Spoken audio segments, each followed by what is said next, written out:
Impetuoso, algo desbocado y bastante provocador. Javier Milei cumple su primer año de gobierno. ¿Qué dicen los argentinos? ¿Qué muestran los números de su gestión?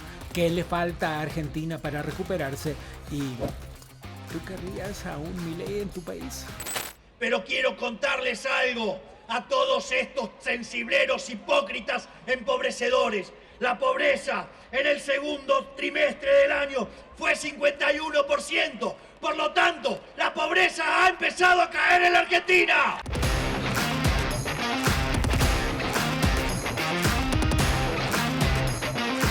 La economía ha sido un caos durante años, pero hay alguien que llegó para cambiar las reglas del juego, un personaje que ha hecho tambalear los cimientos de la política tradicional. Javier Milei no deja indiferente a nadie y se ha convertido en el protagonista de un fenómeno político digno de ser narrado. Ojo, esto es algo de lo que deberíamos hablar alguna vez. ¿Qué tan mal habían hecho las cosas los políticos tradicionales como para permitir que un hombre con una carrera política casi nula se convierta en presidente? ¿Cuánta decepción y cuánto hartazgo vivía el pueblo argentino? Pues tanto como para soportar, como veremos a continuación, un ajuste económico sin precedentes y, aún así, seguir apoyándolo. Yo primero voy a mandar el proyecto. El Congreso me lo puede rechazar, sí. Entonces pido un referéndum, es decir, uno vinculante. Si no me lo aprueban, voy por la consulta popular. Entonces, si no sale nada de eso, ¿sabe qué voy a hacer? Sí. El plan motosierra que acabo de escribir de cómo recortar el gasto público, lo voy a llevar a cabo muchísimo más rápido. Ministerio de Turismo y Deporte, Transporte, Ministerio de Trabajo, Empleo y Seguridad Social. Salud pierde el rango de ministerio. Obras Públicas desaparece. Esto es Ministerio de las Mujeres. Educación. Educación queda dentro del capital humano. Desarrollo territorial y hábitat. Desarrollo social, planes. Ciencia, tecnología e innovación. Licenciado Phil. Milei comenzó en la política hace muy poco, apenas en 2021. En ese momento era conocido por sus discursos explosivos como economista liberal y participante de diversos programas de televisión donde criticaba al Estado ladrón. Con el tiempo, sus ideas encontraron eco en una sociedad agotada de la corrupción que ya era inocultable, del despilfarro y de una clase política completamente desconectada de la realidad. Milei se convirtió en una figura que hablaba sin filtros, que no le temía a las palabras fuertes y que, sorprendentemente, conectó con la gente de una forma en la que nadie sospechaba que pasaría. Ese eco se convirtió en votos y en el 2023 Javier Milei se consagró como presidente de Argentina. Algo que hasta hace pocos años hubiera parecido imposible. Este ascenso, desde el discurso contra el establishment hasta la cúpula del poder, que significa nada menos que la presidencia de la República, es sin duda uno de los fenómenos políticos más impactantes de la región. En octubre de 2024, la inflación se situó en 2,7%.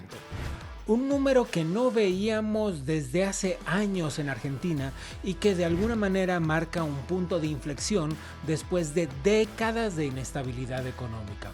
Si lo comparamos con los picos históricos de cerca de 10.000% en la inflación de 1989 o los más recientes del 95% de inflación anual en 2023, esas cifras suenan casi como música para los oídos de cualquier argentino.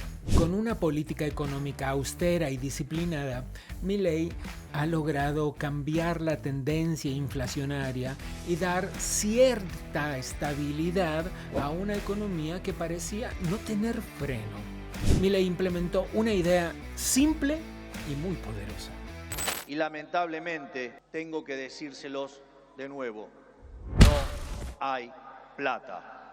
Así dejó en claro que el Estado no puede gastar lo que no tiene. Con ese enfoque directo, la gestión pública se ha concentrado en reducir el gasto innecesario. Aunque, claro, eso abrió discusiones interminables sobre lo que es necesario y lo que no, lo que es importante y lo que no. Pero ¿Cómo se toman esas decisiones en un país donde un porcentaje enorme de la población recibe dinero del Estado? De acuerdo con el Observatorio Social de la Universidad Católica Argentina, más de la mitad de la población, casi el 52%, recibía asistencia social del Estado al cierre del año 2022. Ese enorme volumen de asistencialismo tiene una razón fundamental.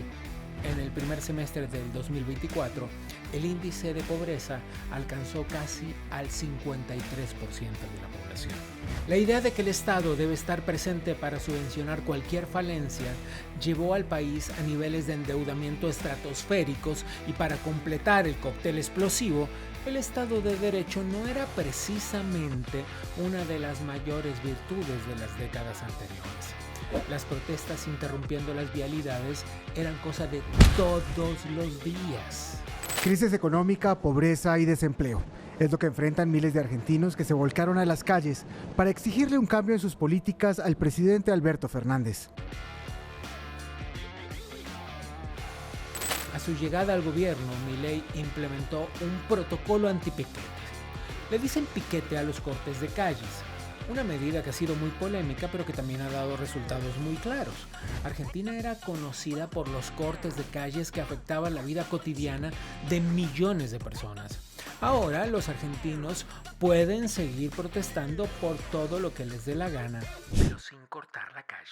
Y abarca todo lo que es el ancho, estos 100 metros de la avenida, y se empiezan a acercar motos de la Policía Federal.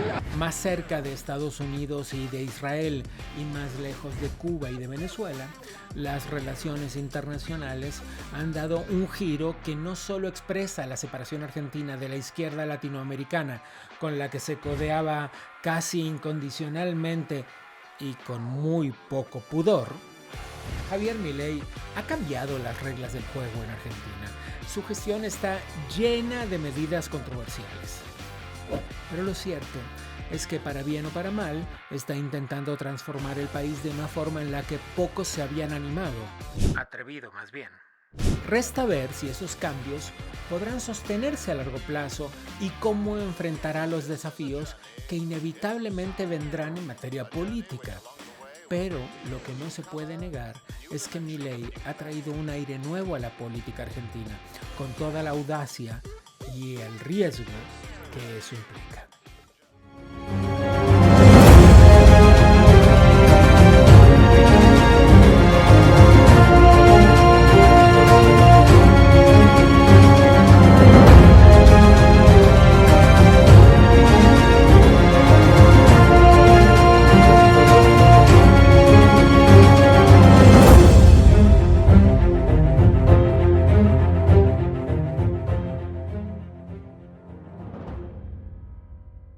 Los resultados del gobierno de Javier Milei hasta la fecha son medibles.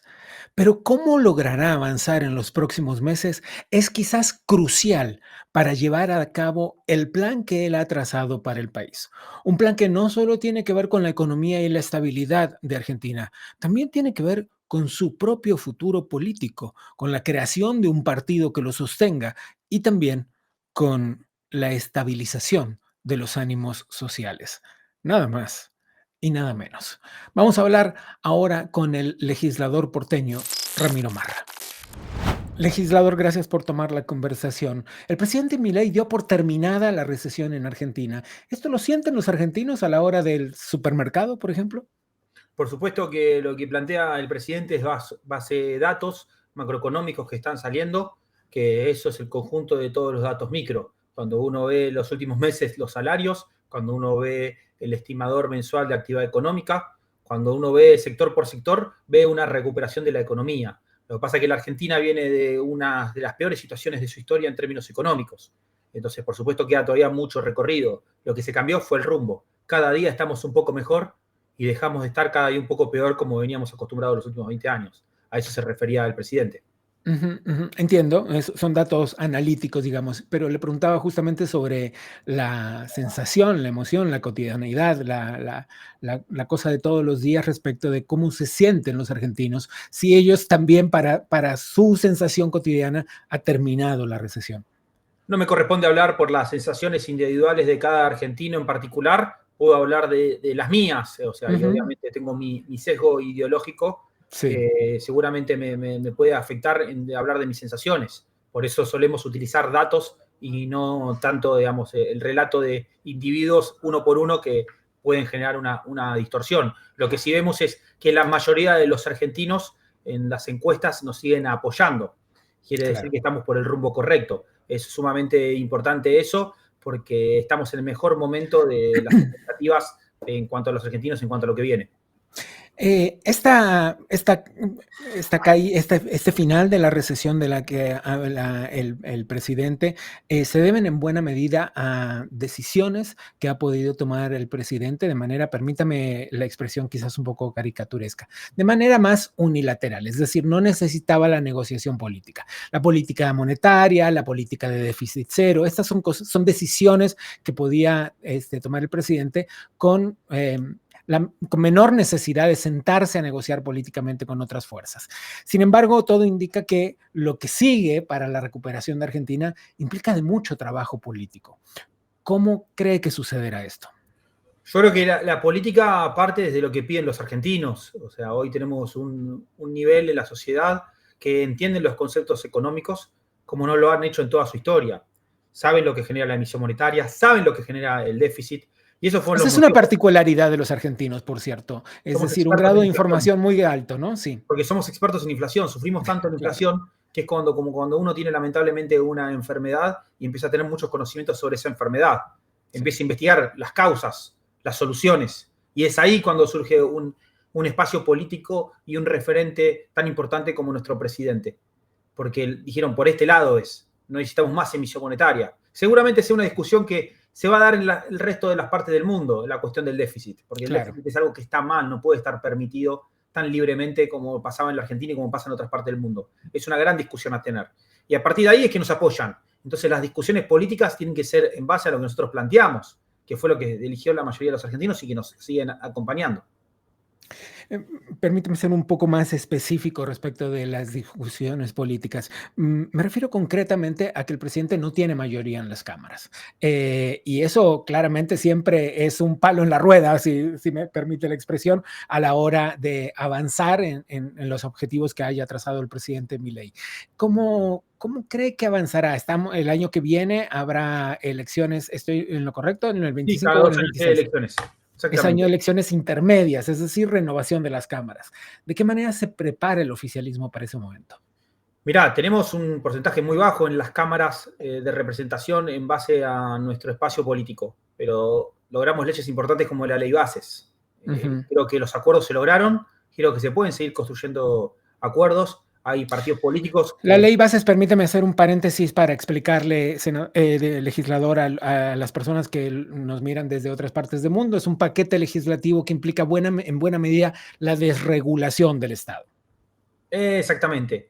La ley base fue eje central de lo que nosotros planteamos como espacio político y nos acompañaron de diferentes fuerzas políticas, principalmente el PRO, que es un espacio político que ya ha tenido experiencia en la gestión y ha aprendido de sus errores y sus aciertos, que nos están acompañando en el Poder Legislativo, lo cual hay que destacar. Y también de otras fuerzas políticas y fuerzas provinciales. La realidad es que si vemos los éxitos que tuvimos en el Poder Legislativo en comparación a los legisladores que tenemos, fueron abismales y hubo un éxito político ahí. Es cierto, es cierto. ¿Cuáles son las cosas que cree que hay que arreglar una vez detenida la caída de la recesión? Evidentemente la inflación, aunque va por buen camino y ahí están los números para probarlo, sigue estando allí y ese seguramente será una de las prioridades del presidente, pero en términos sociales, ¿qué otras medidas, qué otros ajustes está llamado a hacer? Yo creo que el trabajo que se tiene que hacer es el de una vez que pudimos evitar una crisis mucho más profunda de la que vivimos, es generar estabilidad, porque con la estabilidad es donde llegan las inversiones y es ahí donde el sector privado se destaca y es ahí donde el sector privado hace la diferencia. O sea, para eso, por supuesto, hay que sacar regulaciones que todavía siguen molestando al desarrollo del sector privado y todo tipo de política que se han aplicado durante los últimos 20 años que han distorsionado la economía argentina. Nos tenemos que conectar con el mundo porque tenemos mucho para brindar. Somos un país muy rico en todo sentido y lamentablemente la política ha fracasado en sus gestiones porque se ha involucrado en un montón de cuestiones que no tenía que hacer nada. Simplemente que los privados se desarrollen. En Argentina existe una expresión que déjenme presentar a las personas que nos miran desde otras partes del mundo, que se llama la grieta. Y habla de esta enorme división entre, digamos, el peronismo y todos los demás, por hacer una generalización. La grieta es una característica muy especial también del electorado argentino. Como una vez centradas las bases económicas en las que el presidente Milei se ha concentrado particularmente, habrá llegado la hora de la reconciliación. ¿Cuál es el trabajo posible en ese sentido? Yo creo que la reconciliación es con las ideas. O sea, el problema que generó, diría, más el kirchnerismo que el peronismo, es tener ideas equivocadas que han fracasado a lo largo de los últimos siglos. Nosotros lo que venimos a plantear es un espacio ideológico, donde las ideas son las que tienen que ordenar, tiene que haber un ordenamiento ideológico. Los que piensan como nosotros tenemos que estar todos juntos, los que piensan distinto tendrán que estar en otro lado. Lo importante es entender qué es lo que piensan ellos, que nunca lo llegaron a plantear. O sea, eran ideas que aplicaban, que fracasaban, pero nunca se hicieron cargo de ningún tipo de ideología. Nosotros nos hicimos cargo y dijimos, somos liberales y vamos a aplicar medidas liberales como se han aplicado en los países desarrollados. La última, muy rápido porque se nos acaba el tiempo. El liberalismo no es un partido político. La Libertad Avanza no es un partido político, es un movimiento. Y se habla de la construcción de un partido político, de una fuerza política formal, digamos. ¿Qué tanto avanza eso? Avanza muy bien, o sea, yo creo que está todo correlacionado. El movimiento, el partido, las ideas, van todos hacia el mismo lado. En la Argentina se ha roto el bipartidismo hace mucho tiempo. Por eso yo creo que hay que volver a construir un ordenamiento ideológico. Que eso está basado en estructuras políticas, está basado en movimientos y, por supuesto, lo más importante de todo, está basado en ideas, que ahí es el mayor diferencial que tenemos. No hubiera existido un Javier Milei socialista o un Javier Milei de izquierda en la Argentina, porque lo que necesitábamos era libertad y es lo que está proponiendo este espacio político. El gran desafío es hacer que se convierta en una fuerza política capaz de organizarse sin adquirir los vicios de los partidos políticos. Esperemos que ese sea el camino. Las ideas siempre comanden a la Argentina, que las ideas de la libertad, mejor dicho, que son las ideas que hicieron grande a la humanidad y a muchos países. Es el legislador porteño Ramiro Marra. Muchas gracias. Gracias a ustedes. Hasta luego.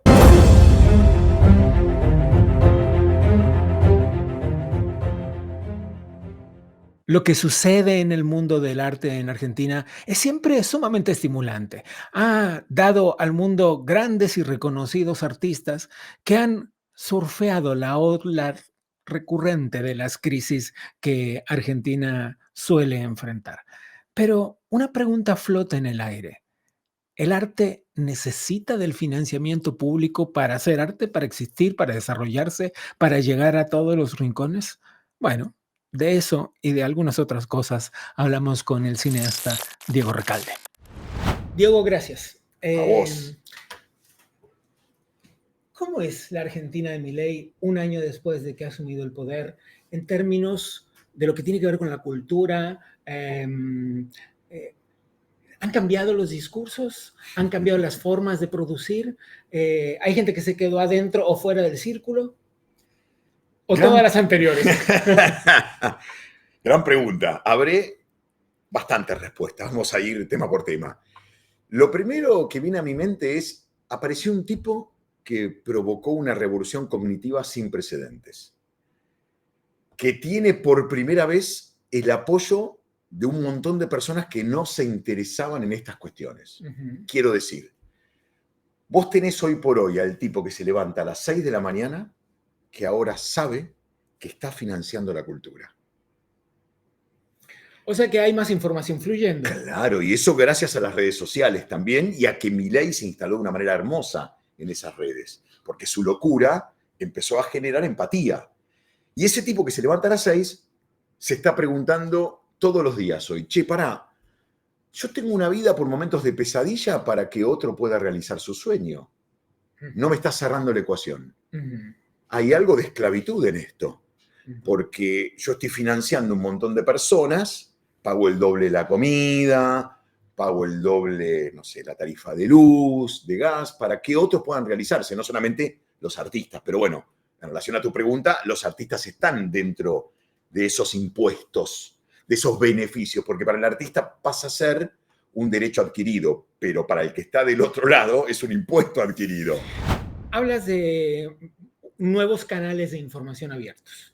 O de los mismos canales, pero una información de otro tipo corriendo, que es la que tiene que ver, eso me costó a mí. Siempre me costó a mí, sea lo que sea que haya pagado el Estado, un cachito me costó a mí. ¿Y por qué? Ahora se sabe y antes no. Tiene que ver con desde el discurso oficial la cosa ha cambiado, se ha democratizado la información de alguna forma. ¿Es solo el presidente responsable de eso o es una mutación de la sociedad? Es una pregunta interesantísima. Es una relación dialéctica entre el líder y la masa. Uh-huh. Y Milei representa un cambio de sistema, no solamente un liderazgo, es mucho más interesante su figura, porque vino a proponer un paradigma nuevo. Uh-huh. Hasta antes de él nos manejábamos con el mismo paradigma, el de la patria subsidiada. Pero esa patria subsidiada que beneficiaba a quienes formaban parte de la corte, uh-huh, porque replicaban el discurso del rey.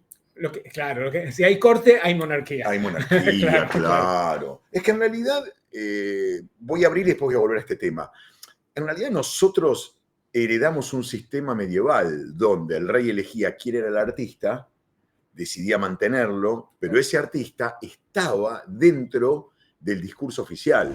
Ese paradigma de la patria subsidiada se terminó. ¿Por qué? Porque el Estado quebró. Y el nivel de pobreza que hay es tan alto que ya es inmoral sostenerlo. Esta información llegó abajo. ¿Por qué llegó?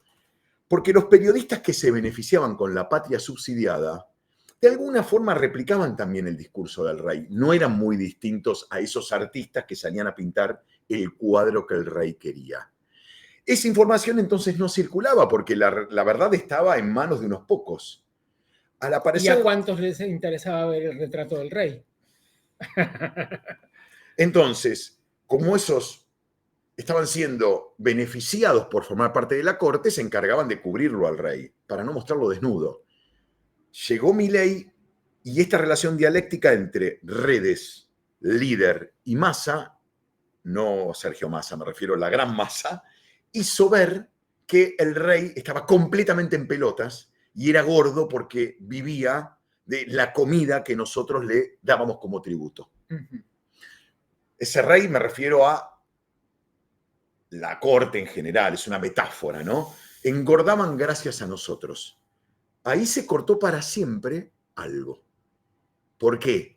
Porque cuando vos descubrís que alguien te engañó, ya es imposible que vuelvas a creer en él, aunque haga esfuerzos sobrehumanos para resultar creíble frente a vos. Hay algo que empieza a aparecer del orden de lo invisible, donde el otro ya no es creíble. Bueno, esa corte que nos gobernó ya dejó de ser creíble porque esto ahora se sabe y además porque lo único que viste al final del camino es que ellos terminaron enriquecidos y vos no. Te tengo que interrumpir. Se terminó todo. Vamos a ver algo muy rápido que sí, dale. hace apenas unas semanas se había vuelto viral en las redes sociales. Miren. Lo más grande que ha dado la Argentina en materia de arte sucedió sin que el Estado intervenga. Es tal cual. Borges, Quino, Mafalda y el tercer artista que te voy a mencionar, que es Piazzolla, compuso Adiós Nonino sin apoyo del Estado. Las tres personas más importantes que parió la Argentina en materia artística, sus obras más trascendentes no tuvieron apoyo del Estado. Eso debería enseñarnos algo. Entonces, ¿no hace falta el mecenazgo? ¿El artista es artista a pesar de no tener dinero? No tengo dudas de eso. ¿Por qué? Porque en líneas generales, cuando vos tenés algún apoyo del Estado, tu lengua pasa a ser la lengua del Estado. El jurado que te va a elegir va a basarse... Qué horrible eso de la lengua del Estado. ¿eh? Sí, te lo digo sin pelos en la lengua, porque la mía no es del Estado. Mira, yo tuve 60 experiencias artísticas a lo largo de mi vida. Solamente 3 veces recurrí al Estado para co-crear. Y es curioso, las 3 veces que recurrí, fue hasta, te diría, por una confusión. Porque después cuando el Estado te pide que le muestres eso que hiciste, al Estado no le gustó ni medio. Porque yo me salí deliberadamente. ¿Te exhibieron de todas formas? No les quedó otra y además... O sea, ¿el producto de esa asociación vio la luz? Sí, porque además hoy por hoy ya no controlan los canales de exhibición. Claro. Se terminó. Entonces yo logré siempre mostrar lo que hago. Ahora bien, lo que sí siento, en función de lo que vos decís, es... Cuando analizo la historia contemporánea del arte en general, ni siquiera en la Argentina, lo más relevante que dio la historia de la humanidad se hizo por fuera del Estado. Todo.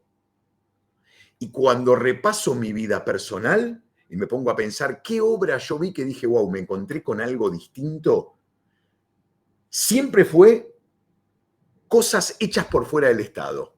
Solamente una me llamó la atención, que fue hecha con apoyo del Estado y es una maravilla, que se llama Happyland, de Gonzalo de María, que se hizo en el Teatro San Martín, que vi algo de avanzada, que es una gran ruptura para los tiempos que vivimos, y que me parece que esa obra Gonzalo de María lo va a hacer trascender, y que posiblemente estoy frente a una de las obras teatrales más importantes de todos los tiempos, pero es la única que vi, de todo lo que vi a lo largo de mi vida, de todo lo que vi, apoyado por el Estado, que rompió con lo que se venía haciendo. Y el Estado toleró esa ruptura. Él corrió con una ventaja, lo hizo en Cava. En provincia de Buenos Aires hubiera sido imposible, porque es una obra de teatro que se mete con el discurso oficial peronista. Cava es la ciudad autónoma de Buenos Aires. Exactamente. Entonces, pudo hacerlo también porque había un contexto que lo favorecía, pero es una obra de arte. Ahora bien, después todo lo otro que vi que provocó una ruptura en la historia del arte contemporáneo, ya sea a nivel nacional o internacional, fue todo hecho por fuera del Estado. Eso a mí que me cuenta. Salvo la Capilla Sixtina. Claro, bueno, sí, pero en ese momento había que pensar también que lo que sucedía, me parece, ¿no? Es que el arte sí o sí pasaba por la financiación del rey. Y se hacía muy difícil hacer algo afuera, muy difícil, porque además el saber estaba en manos de la realeza y de la iglesia. La última que me tienes que responder muy cortito. Perdón. Y casi, con lo horrible que esto es, por sí o por no. Dale. Milei tiene una personalidad que ha logrado trascender las fronteras incluso antes de ser presidente. Es decir, se había convertido en un fenómeno regional antes de ser presidente. La pregunta es si una personalidad tan fuerte como la suya no corre el riesgo de la tentación del culto a esa personalidad.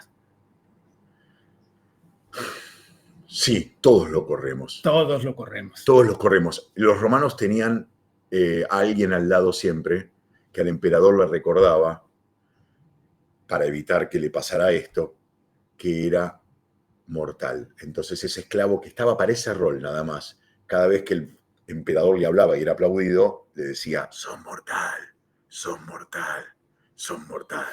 El mortal Diego Recalde.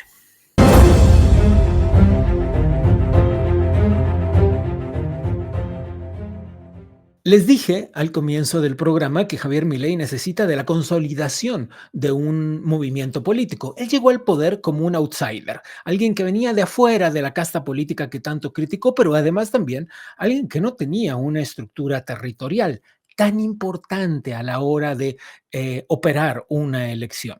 Bueno, aún así lo consiguió. Se convirtió en presidente de la nación, pero ¿podrá acaso aspirar a una reelección? Cosa a la que tiene derecho constitucionalmente. Bueno, para eso hace falta la construcción de un partido político. De este asunto hablamos con el diputado Fernando Iglesias. Ha pasado un año de que Javier Milei llegó al gobierno. ¿Qué de lo que prometió hacer en primera instancia consiguió y qué no? Bueno, sí. Lo principal que ha logrado hacer, te lo van a decir todos, es bajar la inflación. Era un reclamo de toda la sociedad argentina.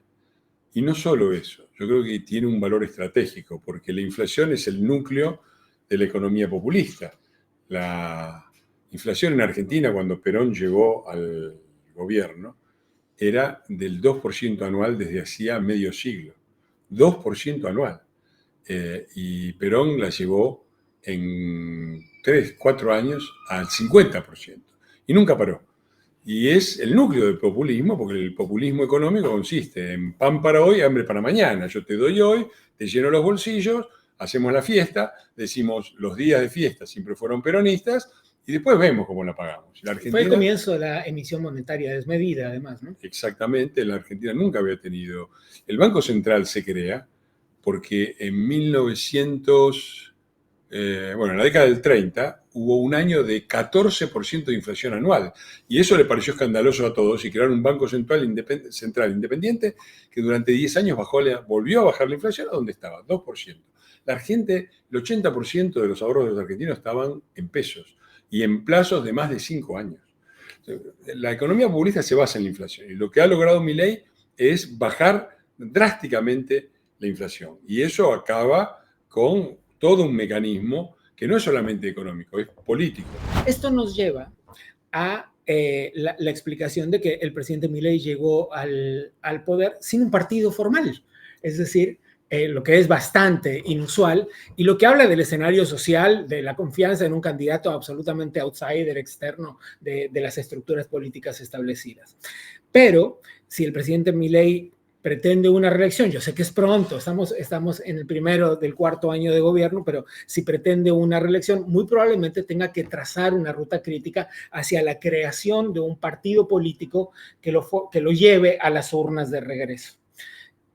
Esto ya es una realidad de la que se habla en Argentina. ¿Cómo va ese proceso? Bueno, lo están haciendo. La que está a cargo de eso es la hermana del presidente, que es la secretaria de Presidencia, Karina Milei. Está recorriendo las provincias junto a los referentes provinciales, diputados, senadores, y a Martín Menem, que es el presidente de la Cámara de Diputados. Están armando el partido, van a tener un nivel nacional. Me parece una buena noticia que haya un partido de características fuertemente liberales en Argentina.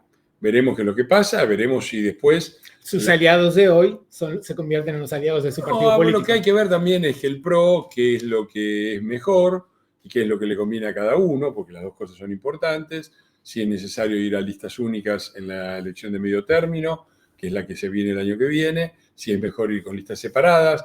Es una elección de diputados y senadores, no nacional, por lo tanto pesan mucho los distritos y las estrategias pueden ser diferentes en los distritos. Yo creo que hay que ir a una lista única en provincia de Buenos Aires y en la ciudad de Buenos Aires, pero es una opinión y yo no soy un experto en estrategias electorales. Y bueno, lo importante es que banquemos el cambio. Acá, desde el PRO y yo personalmente, pero aparte mi partido, el PRO, está decidido a bancar el cambio, a empujar el cambio, porque creo que básicamente, lo que con muchas críticas que pueden hacerse a puntos en los que no estamos de acuerdo, pero básicamente la dirección en que Milei ha puesto el rumbo del país es el mismo que tenía el Cambiemos y que las reformas que está proponiendo, los cambios que está proponiendo, son los que nosotros no logramos, no supimos, no pudimos hacer y por lo tanto vamos a seguir opinando, apoyando porque no importa quién los haga, lo que importa es que sean buenos para el país. El presidente afirmó que ha llegado el final de la recesión, que se terminó y que de aquí en adelante lo que viene es crecimiento.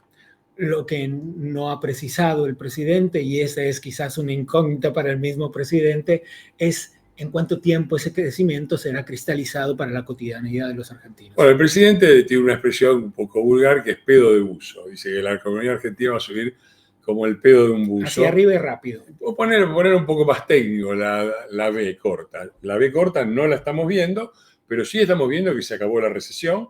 O sea, la B corta es un término técnico que cuando hay una gran caída, hay una gran subida otra vez. Eso no está sucediendo. Quizás en algún momento esto se acelere, no está dicho.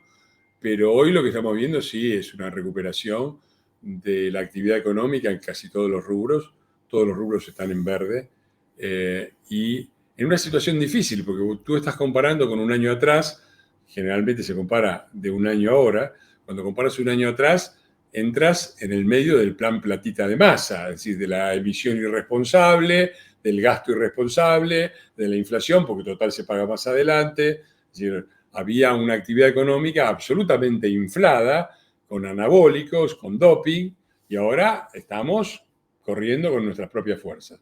A pesar de eso, ya hemos rebotado, casi todos los indicadores económicos dan positivos y los salarios y las jubilaciones le empiezan a ganar a la inflación. Creo que 2,7 fue la inflación de octubre, más de 4 dieron los salarios. Es decir, hay una recuperación razonable, lenta, pero concreta y que se basa en una economía real. La gente, es cierto, ha sufrido, tú lo has dicho, ha sufrido el impacto, pero también agradece saber dónde está parada. Porque cuando estás en medio de la inflación y todo sube y tu salario no sabes dónde va a ser y depende, no sabes dónde está parado. Y la gente sabe más o menos dónde está parada. Sabe cuáles son las restricciones, pero dice, bueno, yo estoy acá. A ver ahora si mejoro o no mejoro. Bueno, la promesa del gobierno es que esto va a mejorar, que no va a mejorar, que yo creo que no va a mejorar rápidamente, no va a ser una B corta, pero sí va a ser una U Y creo que la Argentina tiene los recursos necesarios para pensar en un gran futuro. A mediano plazo, la Argentina tiene todo para crecer, y tiene todo para crecer por malas razones, porque no ha crecido antes. Claro. ¿No? Si tú tienes la misma cordillera que Chile, y Chile exporta 10 veces más que tú, y bueno, quiere decir que tú has hecho algo mal. Si lo haces bien, vas a exportar como Chile, y es una gran oportunidad de crecimiento que tenemos nosotros y que no tienen los chilenos. Y lo mismo pasa en lo agropecuario, donde Brasil ha tomado de la delantera por culpa nuestra. En la exportación de carne nos gana Paraguay. En Argentina deberíamos Con tener, la diferencia territorial, ¿no? con una diferencia que si Argentina la produce. En todos los terrenos encuentran lo mismo, que nos han ganado competidores en peores condiciones porque han tenido políticas correctas. Si nosotros tomamos las políticas correctas, tenemos en el mediano plazo, yo soy muy optimista. Es Fernando Iglesias.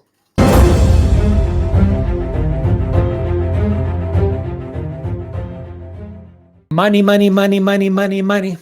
Todo es alrededor del dinero cuando de una crisis económica se trata. Una inflación desbocada parió a Javier Milei al poder. Y sin embargo, esa inflación ya parece haber sido domada. Está en apenas un dígito cuando estaban en el precipicio de una hiperinflación. Sin embargo, las medidas económicas no son solamente el control inflacionario, el secar el mercado de dólares y de pesos, dependiendo de lo que convenga, en qué momento de la operación de la crisis. También tienen que ver con muchas otras medidas económicas, desde una cantidad enorme de impuestos a regulaciones sumamente estranguladoras para el sector privado. Ese sector privado con el que buena parte de la sociedad argentina tiene una relación contrastante. Hablemos de eso con el economista Ramiro Castiñeira. Ramiro, ¿de verdad es como el presidente Milei dice, se terminó la recesión? Es lo que muestran los datos, ¿no? De que el nivel de actividad del último dato, que fue agosto, está en el mismo nivel de actividad de cuando asumió su presidencia, que fue en diciembre. En consecuencia, el gobierno asumió con una economía que estaba en caída libre por una explosión inflacionaria, se toca piso en abril, después rapta algunos meses por ahí abajo, y después ya lo que julio, agosto, septiembre y octubre están mostrando claros datos de rebote económico, y por lo tanto ya más de 3 meses hablando de rebote económico, que dan cuenta de que arrancó la recuperación económica desde un piso muy bajo, gracias a que la inflación está bajando muy fuerte. Recordemos que Javier Milei asume. Javier Milei asume con 25% de inflación mensual y el diciembre del 23, y actualmente estamos en una inflación del 2,7 mensual en último dato de octubre que se acaba de publicar hace un ratito. Una pregunta respecto de la política monetaria, ya sabemos la emisión cero, pero hay un caballito de batalla del presidente Milei durante la campaña que fue la dolarización. Nosotros en este mismo espacio hemos conversado con los responsables de la dolarización en Ecuador, por ejemplo, y sabemos que no es una solución mágica. Sin embargo, sí contribuye a estabilizaciones y cambia un poco el mapa de la productividad en el país. Sabemos que no es una solución mágica, sin embargo, es un tema de conversación presente casi de manera cotidiana durante la campaña del presidente Milei y sin duda una expectativa de los argentinos. ¿Eso es posible? Bueno, a ver, primer punto. Los argentinos estábamos hablando de dolarización porque estábamos perdiendo nuestra moneda. Estábamos preguntando cuál era la siguiente moneda que íbamos a usar como moneda de unidad de cuenta para poder hacer nuestras transacciones económicas.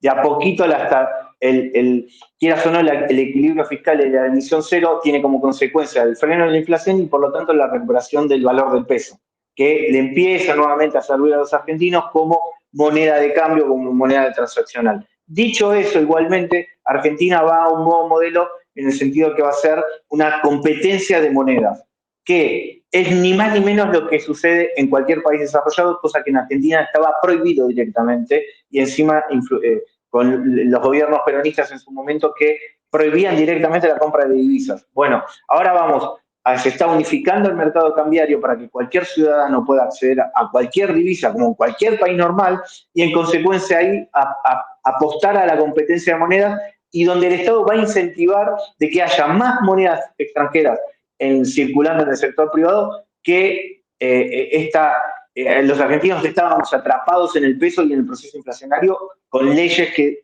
nos obligaban a eso. Ahora vamos justamente a una liberación completa del mercado cambiario con competencia de monedas, donde el peso encima va a ser escaso, porque dado que ya no se emite más o menos en 2 años, 3 años más tardar, el peso va a escasear y en consecuencia el propio sector privado va a querer hacer sus transacciones en monedas extranjeras porque va a ser menor el costo de transacción que va a tener, porque el peso va a ser una moneda que va a empezar a escasear porque no se pretende emitir más. Un punto, ayúdame a contarle a las personas que nos miran desde otras partes del mundo cuál era el escenario comercial cotidiano de los argentinos. No había marcas internacionales, todas las marcas de lujo habían dejado el país y solo había una especie de mercado negro transaccional a través de plataformas de pago, que si criptomonedas, que si tarjetas virtuales y todas estas cosas. Y había también un escenario en el que, algo cotidiano que la gente tenga presente, por ejemplo, comprar algo en Amazon, ¿no? Ustedes no podían hacerlo. No podemos hacerlo, no, estamos directamente, Entonces, era una economía cerrada. Amazon acaba de anunciar su regreso a Argentina con envíos gratis para compras sobre los $100 desde Estados Unidos. Es decir, todo indica que planea un acercamiento hacia el mercado argentino de consumo masivo. ¿Qué otras señales de este tipo que la gente pueda interpretar como mejoría podemos ver? Es que es mucho más conceptual el punto. Argentina está abandonando lo que fueron 2 décadas de lo que llamamos en Latinoamérica el socialismo del siglo XXI. Unas ideas arcaicas y completamente obsoletas, pero que se hicieron fuerte, ¿no? en la Venezuela de Chávez, en el Ecuador de Correa, ¿no? Y en la Argentina de los Kirchner. Una cuestión de y que en Argentina, y también en el Brasil de Lula, ¿no? Pero en Argentina fue al extremo. Argentina parecía una economía directamente en dictadura, con las reglas de una dictadura en plena democracia. O sea, eso era lo que estaba llegando. El peronismo llevó a un colapso donde teníamos las reglas ya directamente. Vos fíjate que teníamos restricciones para el mercado cambiario, restricciones para importar, un control de precios muy férreo, usualmente el armado o las herramientas que utilizan usualmente las dictaduras, como puede ser Cuba o Venezuela, pero Argentina las estaba aplicando en plena democracia. Eso era lo que volaba conceptualmente, como que Argentina no tomaba dimensión de lo que estaba viviendo. Bueno, finalmente, obviamente todas esas herramientas de política económica generan siempre un colapso. Por eso Venezuela colapsa, por eso Cuba colapsa, y Argentina también estaba en pleno colapso, comiéndose todas las reservas del Banco Central. Cuando digo todas, son todas, no le quedó $1 al Banco Central.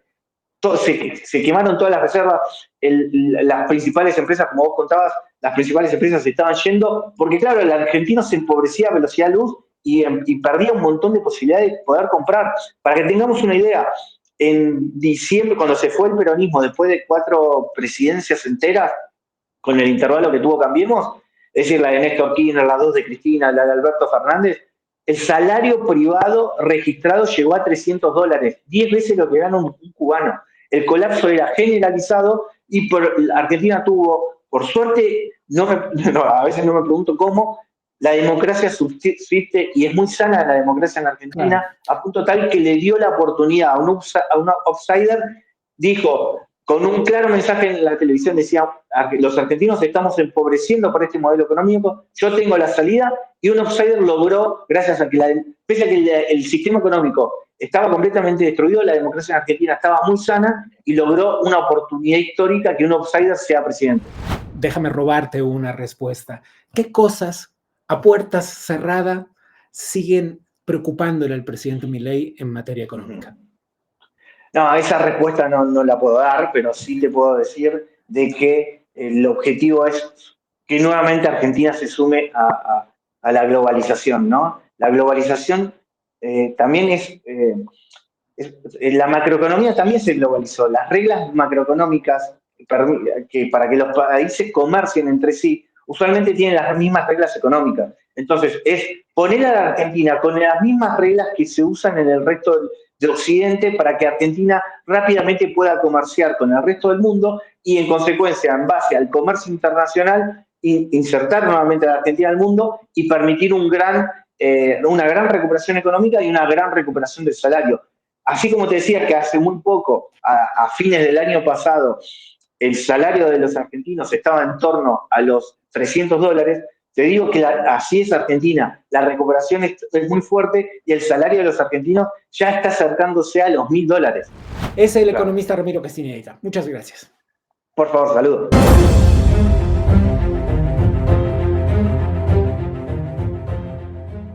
Una cosa particular que sirve para, entre otros rasgos, describir el fenómeno Javier Milei es que alcanzó mucha popularidad incluso fuera de Argentina mucho antes de ser presidente, incluso antes de convertirse en candidato a la presidencia de la República de esta forma meteórica en la que lo hizo. Pero por eso, justamente por eso, prestarle atención a cómo es visto desde el extranjero por otros movimientos políticos, otras asociaciones civiles, es importante e interesante. Conversemos con Marcel Felipe, el fundador de la Fundación Spire America.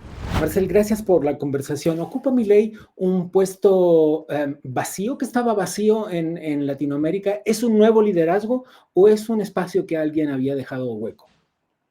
No, yo creo que definitivamente es un espacio que era necesario llenar y que llevaba mucho tiempo necesitando llenarse. Primero que todo, siempre es un placer estar contigo. Me Muchas encanta gracias. por del pensamiento y sé que todos los que escuchan esto son gente de nivel y por eso me gusta participar. Eh, Mira, se pudiera decir que Álvaro Uribe, de cierta forma, en los tiempos recientes, lideró lo que se llamaría eh, el pensamiento de la derecha o del liberalismo clásico en América Latina. Pero Álvaro Uribe se convirtió en un símbolo más que de todo por la resistencia que tuvo en su propio país frente a una guerra civil, pero era eminentemente un líder colombiano, de Colombia. Es decir, sí, por su ejemplo tuvo trascendencia, pero era un líder colombiano. Y luego ha hecho un gran trabajo post presidencia. Pero Milei es distinto, porque Milei, eh, muchos de los temas que afrenta Milei, si bien afrenta una cantidad de temas que son netamente argentinos, enfrenta unos temas que amenazan a todas las democracias. Sí, yo creo que también creo que eso tuvo, ahí estoy muy de acuerdo contigo. Quizás su discurso tuvo una capacidad de conexión mucho más masiva que la problemática encerrada económica argentina. Totalmente, es un fenómeno cultural global.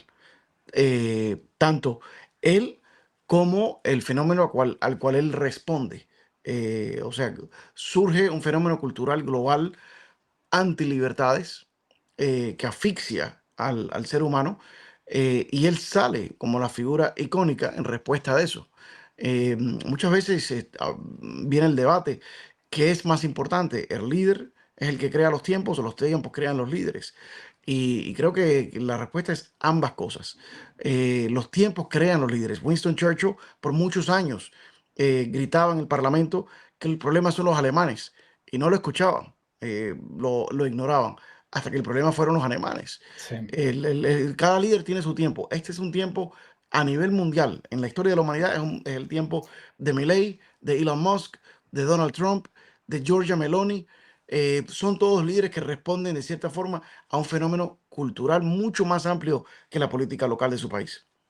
Es curioso ver incluso cómo Javier Milei consiguió un grado de repercusión muy, muy importante, hacía giras por distintos países, incluso mucho antes de convertirse en un candidato presidencial. Y cómo curiosamente esa fortaleza exterior, esta especie de avalancha, fue precisamente eso lo que, entre otras cosas, lo ungió como candidato presidencial en una Argentina en la que pues, a simple vista no se veía un espacio para una candidatura como la suya, para una ideología tan marcada como la suya, ¿no? Sí, es que yo creo que al igual que Trump, por cosas que yo escuché en Javier Milei, eh, eran hombres que decidieron, vamos a hacer algo. No estoy haciendo una carrera política. El que hace una carrera política casi siempre lo hace con cautela, se mide y consecuentemente es un político porque ejerce la carrera política. Y los políticos no suelen dejar impacto, se distinguen de los líderes. El líder es una persona que llega y dice, no me importa la suerte que pueda terminar mi campaña electoral o la guerra, si muero o vivo en esta guerra. Pero esta es una guerra que hay que echar. Hay que echarla y hay que ir hasta el final porque no se puede mantener lo que existe.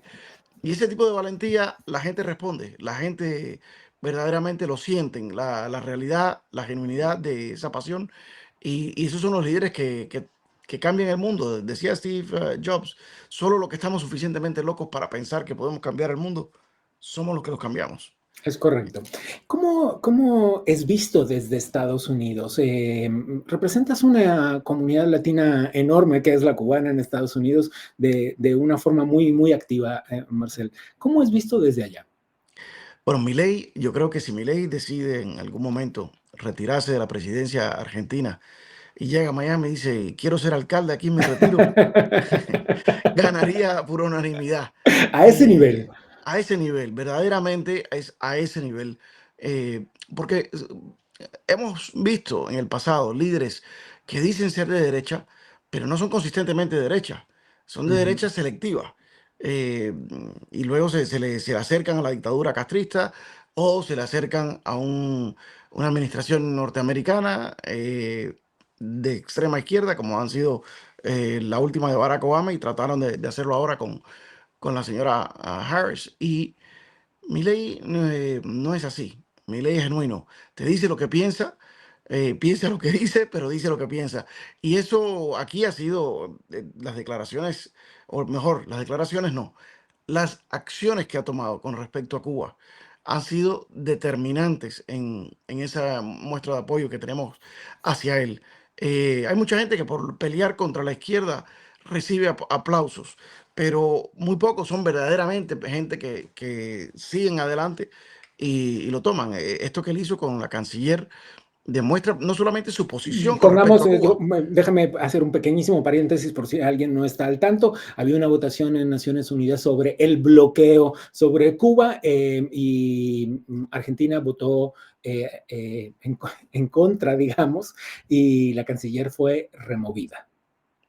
Esto es extraordinario porque no estás hablando de que un presidente diga, bueno, tomaste una decisión con la cual yo no estaba de acuerdo y la regañen, la manden a llamar, retiren al embajador en las Naciones Unidas y lo cambien por otro. Podía haber hecho muchos otros gestos para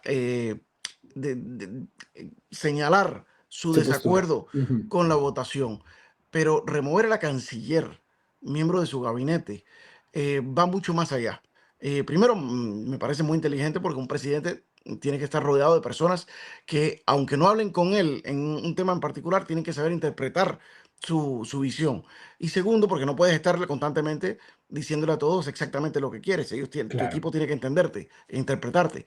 Pero segundo, para nosotros, para los cubanos, para Estados Unidos, para la administración Trump, es algo que dice, esto no es que estuviéramos en desacuerdo, es que es un tema primordial.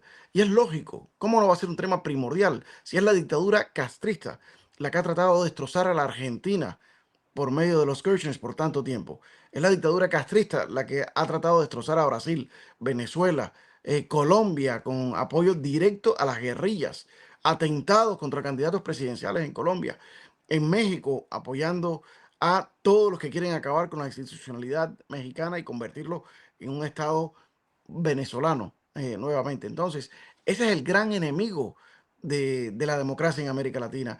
Y es un enemigo que tiene tanta necesidad de efectivo porque está tan desgastado, está tan al borde del precipicio que se vuelve extremadamente peligroso. Y lo único que lo puede salvar en este momento es darle más oxígeno. O sea que es exactamente lo que tenía que hacer, lo que le correspondía hacer a un líder latinoamericano. Es lo que más conviene a América Latina porque muchas veces Estados Unidos y Europa dicen, bueno, pero si los propios países latinoamericanos no se oponen al régimen, ¿y por qué lo hacemos nosotros? Sí, totalmente. Y además eso, digo, esta claridad en la respuesta lo sacó de los sinuosos caminos de la diplomacia. Es Marcel Felipe. Gracias.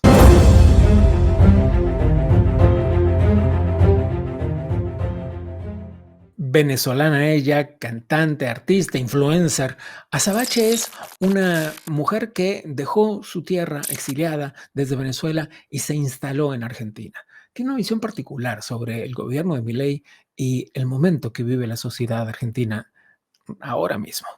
Conversemos con ella. Azabache, gracias por la conversación.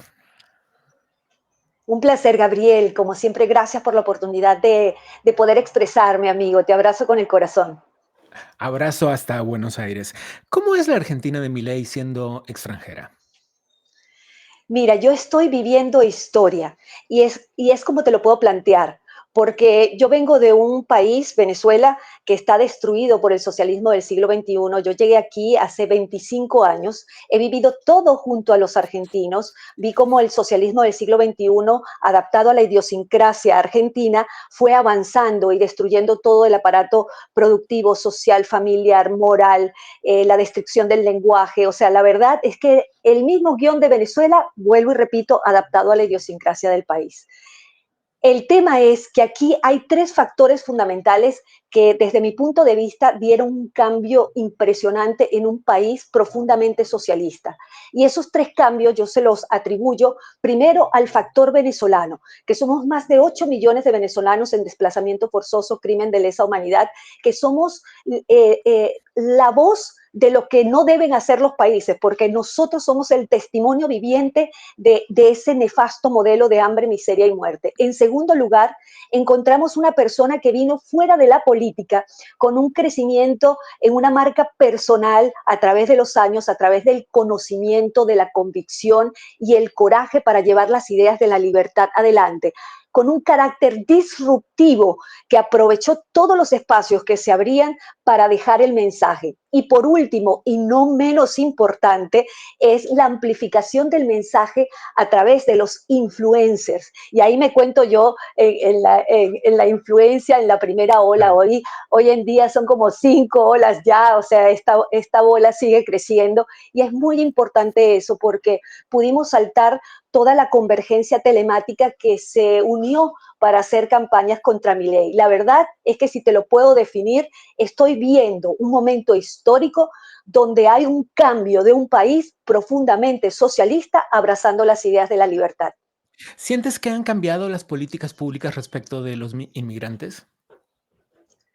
Mira, a ver, Milei tiene 3 objetivos básicos, ¿no? Entre ellos, poner el piso jurídico para que todo el mundo pueda prosperar en libertad. No solamente los argentinos, sino como dice la Constitución, todos los habitantes. Hombres de bien a todos los hombres de bien que quieran habitar el suelo argentino, dice el preámbulo de la Constitución. Exactamente. Entonces los migrantes, si cumplen la ley y son ciudadanos de bien, que lo que quieren es prosperidad, aquí vamos a encontrar un país libre que va a dar ese piso jurídico para poder prosperar. Por supuesto que estamos en una época de transición donde los 3 puntos fundamentales del plan de Milei es arreglar la economía, la seguridad y, por supuesto, el alineamiento geopolítico que tiene, que hoy es claramente con Estados Unidos e Israel, cosa que me complace mucho, tú lo sabes, porque antes Argentina estaba muy ligada a las dictaduras, tiranías y autocracias de la región. Es un punto en el que quiero ahondar contigo porque con todos los movimientos que hubo en Argentina, entre otros, unas decisiones que tomaron gobernadores y no desde el gobierno federal, es decir, en las provincias y no en el gobierno federal, pero por ejemplo, la idea de arancelar los servicios médicos para los extranjeros. No para los inmigrantes, sino para los extranjeros que estaban allí como de visita o que ahora sabemos había como un sistema casi de abuso de algunos países de la periferia argentina que iban a recibir servicios médicos argentinos y luego se regresaban a su país porque eran gratuitos y algunas provincias decidieron arancelar esos servicios para los turistas, hay que decirlo así, digamos claramente, ¿no? Salvo eso, que son esas decisiones, ¿en qué otras cosas tú ves el cambio de la política pública específicamente respecto de los inmigrantes legales, ¿no? Es muy importante que te aclare esto, Gabriel, porque mucha gente, parece mentira, pero no lo sabe, todo lo que es salud, educación, nada es gratuito, todo es no arancelado, pero el socialismo se ha encargado en todas nuestras naciones en vender que algo es gratuito. La salud la pagan todos los habitantes de la Argentina.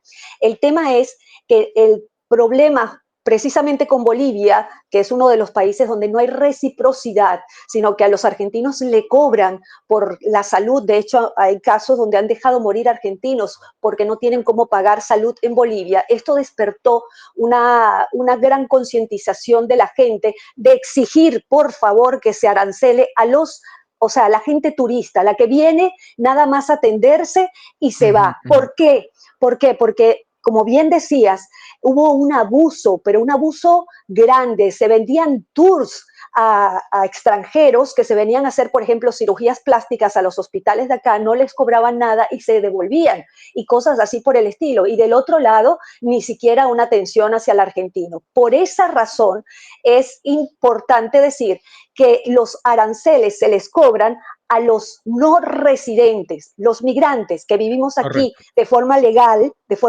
y residente, nada, es igual como cualquier ciudadano argentino. Y esto es bueno decirlo. Sí. Se nos va un poco el tiempo y tengo apenas un minuto, pero me gustaría tener un arco evolutivo de tus 25 años de vida en Argentina. Sí, bueno, al Visto a principio... través de los gobiernos que atravesaron ese pedazo de la historia, como si fuera fácil.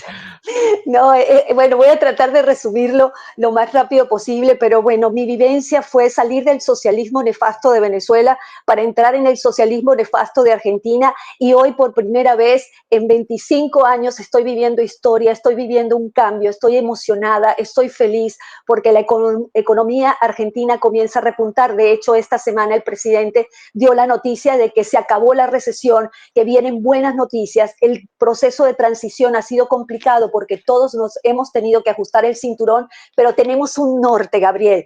Hay esperanza y yo creo que esto va a ser, si esto resulta bien, Argentina se va a convertir en el faro de luz, no solamente para la región, sino para el mundo. La verdad es que estoy muy contenta de estar aquí en este momento. Esta Sabache, te agradezco muchísimo la conversación. Abrazos.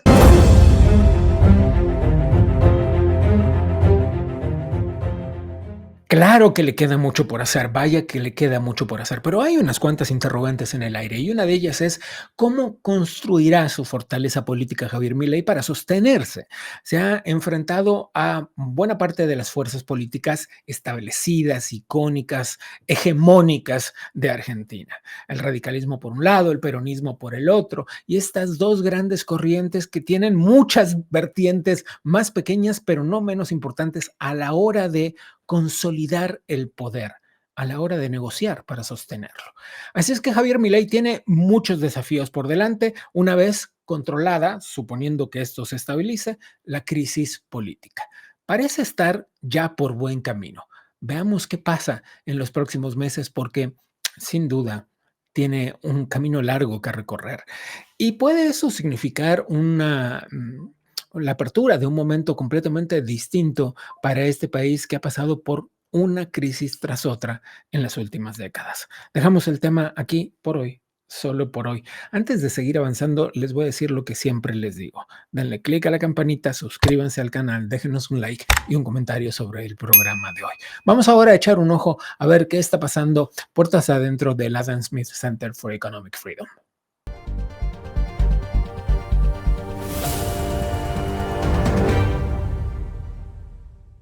Entre el 19 y el 21 de noviembre, en la ciudad de Buenos Aires, en Argentina, el Adam Smith Center for Economic Freedom organizó un curso ejecutivo sobre liderazgo en tiempos de crisis. Estuvo más que interesante. Había algunos nombres espectaculares en el cartel de quienes se pararon delante de un salón para explicar sus experiencias a los participantes. Allí estuvo el expresidente de Colombia, Álvaro Uribe, estuvo el expresidente de Ecuador, Lenín Moreno, el otro expresidente de Colombia, Iván Duque, y también estuvo el actual ministro del Interior de Paraguay, Enrique Riera. También participó entre el grupo de ponentes el jefe de gobierno de la ciudad de Buenos Aires, Jorge Macri, y desde luego que estuvo allí no solo contando de su experiencia como funcionario de la Casa Blanca, el actual director fundador del Adam Smith Center for Economic Freedom, que es Carlos Díaz Rosillo. Allí estuvo también hablando sobre la comunicación en tiempos de crisis, quien estuvo al frente del contacto con los medios de comunicación desde la Casa Blanca, Helen Aguirre. Bueno, pues evidentemente aquello fue una oportunidad increíble para quienes asistieron al curso. Yo tuve la oportunidad de estar allí también y me parece que esto abre la puerta a una serie de eventos que se están programando de la mano del centro para 2025 y sobre los que los estaremos informando.